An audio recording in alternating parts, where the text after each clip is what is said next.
শিক্ষার্থীরা, আজকে আমি তোমাদের সামনে ষষ্ঠ শ্রেণীর তৃতীয় অধ্যায়ের যে পূর্ণ সংখ্যা যে ক্লাসটি রয়েছে সেই সম্পর্কে আলোচনা করব। দেখো 1 2 3 4 এবং সামনে যে ডট দ্বারা বোঝানো হয়েছে যে এখানে আরো সামনে সংখ্যা রয়েছে যাদেরকে আমরা স্বাভাবিক সংখ্যা বলে থাকি। এরপরে দেখো এই 1 2 3 4 এবং 5 6 7 8 এর সাথে যদি আমরা শূন্য ব্যবহার করি বা শূন্যটা ধরি তাহলে এটাকে আমরা বলবো অঋণাত্মক পূর্ণ সংখ্যা। দেখো স্বাভাবিক সংখ্যা এবং অঋণাত্মক পূর্ণ সংখ্যার পার্থক্য হচ্ছে এখানে শূন্য নেই এবং অঋণাত্মক পূর্ণ সংখ্যা শূন্য আছে, এইটুকু শুধু পার্থক্য। এরপর রয়েছে দেখো আমাদের আগের যে স্বাভাবিক সংখ্যাগুলো ছিল তার সাথে আমরা শুধুমাত্র প্লাস চিহ্নটা ব্যবহার করেছি, তার মানে হচ্ছে এই চিহ্নটাকে আমরা দেখিয়ে দিয়েছি। এখানেও যদি প্লাস রয়েছে কিন্তু সেটা দেখানো হয় না, এখানে জাস্ট দেখিয়ে দিয়েছি প্লাস চিহ্নটা, যাকে আমরা ধনাত্মক পূর্ণ সংখ্যা বলে থাকি। একইভাবে আমরা যদি এই স্বাভাবিক সংখ্যার সামনে -1 থাকে, মানে মাইনাস চিহ্ন থাকে, তাহলে আমরা এটাকে বলবো ঋণাত্মক পূর্ণ সংখ্যা। এখানে একটি বিষয় তোমাদের জানা উচিত যে শূন্য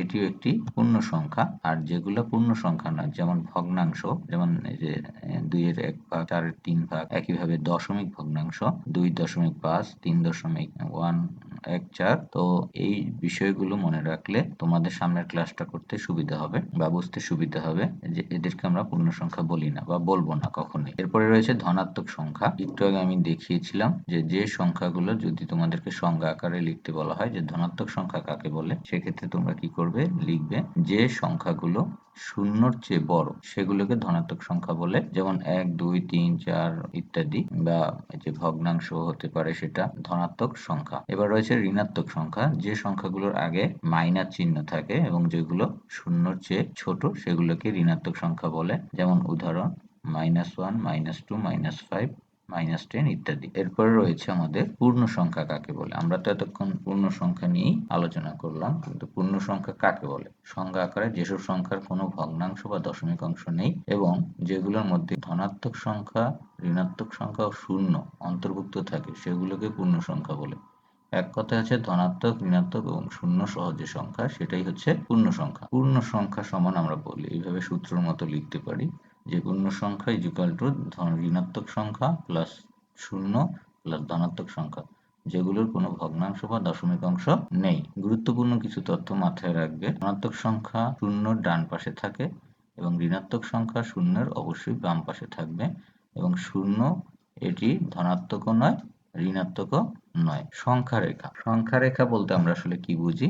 সংখ্যা রেখা হলো একটি সরল রেখা যেখানে একটি নির্দিষ্ট বিন্দুকে শূন্য ধরা হয়। শূন্যের ডান দিকে ধনাত্মক সংখ্যা এবং বাম দিকে ঋণাত্মক সংখ্যা -1 -2 -3 ইত্যাদি সমান দূরত্বে চিহ্নিত করা থাকে। তো এটাকে আমরা যদি আরো সহজভাবে বলি সংজ্ঞা আকারে, যে সরলরেখা শূন্যকে কেন্দ্র ধরে বাম দিকে ঋণাত্মক সংখ্যা এবং ডান দিকে ধনাত্মক সংখ্যা সমান দূরত্বে সাজানো থাকে তাকে সংখ্যা রেখা বলে। তো চলো আমরা একটি সংখ্যা রেখা দেখি কিরকম।